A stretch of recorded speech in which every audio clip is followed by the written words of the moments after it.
have my youngest daughter in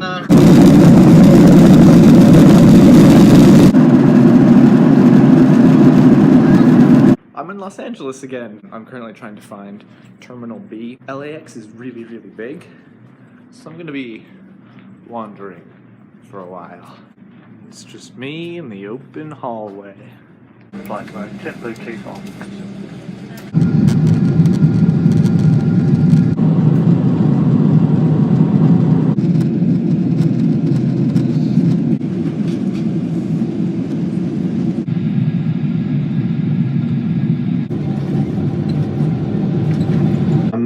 Harbour, and that way that money gets poured back here past the peninsula. So in the study abroad program, to the specific city that I'm going to in this specific study abroad program, I am the only guy, which means that I get this whole room all to myself for orientation. Nothing like a photogenic cow on a green hill with blue skies. We spent the first few nights of our study abroad orientation at the Shakespeare Regional Park north of Auckland, which is unbelievably beautiful. And we went kayaking, did archery, went rock climbing, did orienteering. There's a lot that we did, and there's a lot that I didn't video because I was very swept up in all of it. So here's some very pretty imagery instead. It's a sandbar. Sandbar. Look at all the goals. The trees.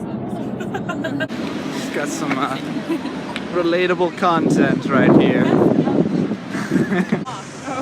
We're currently going to a Marae, which is a community center, a spiritual place, a general gathering hub in Maori culture, and we're going to be invited onto it. And part of being invited onto it is you have the male chief of your tribe, your group, there to give an arrival speech, sort of state your intentions before being invited onto it.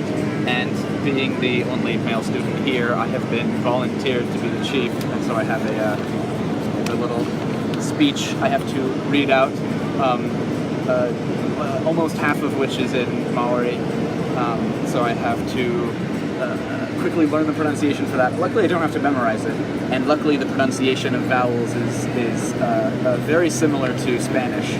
My one worry after all of this will be if I start talking in Spanish with a New Zealand accent. E mihi tene kia koto katoa. Na rangatira na kaumatua me noa kuia. O tene marae. Tena koto katoa. Ko arenal te maunga. Ko South Platte te awa. Ko eko te roto. Ko Diego aha. My name is Diego. My lake is Echo Lake in the Rocky Mountains. My river is the South Platte in Denver, Colorado. And my mountain is Arenal, a volcano in Costa Rica. On behalf of my fellow students and the IFSA staff accompanying, thank you for welcoming us into this marae. It is our wish to learn about Maori culture and Aotearoa New Zealand through food, language, history, and traditions like these. Through this cultural exchange, we take early steps to accomplish this, and we thank you for starting us on our journey. No rai rai, tena koto katoa.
my apartment building, flat, batch. And this is the view from my balcony.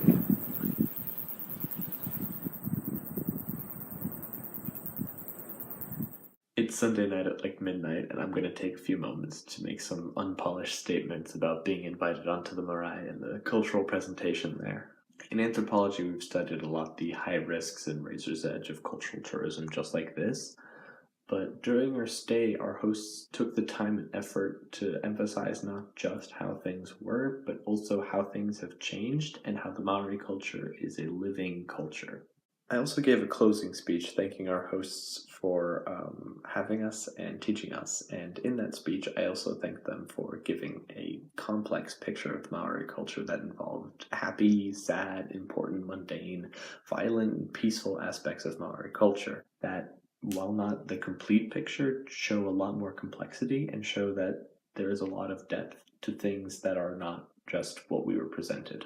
I am really grateful to have had this experience, and while the anthropology skeptic in me sees the fault lines, sees where things could potentially be a bit better from an educational or an ethical standpoint, I wanted to give proper dues to the Te Hana Te Ao Marama.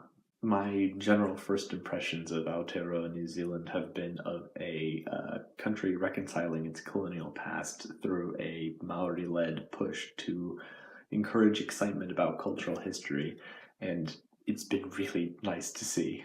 I am very excited to keep learning and to keep sharing what I've been learning. Thanks for watching. I'll see you next week.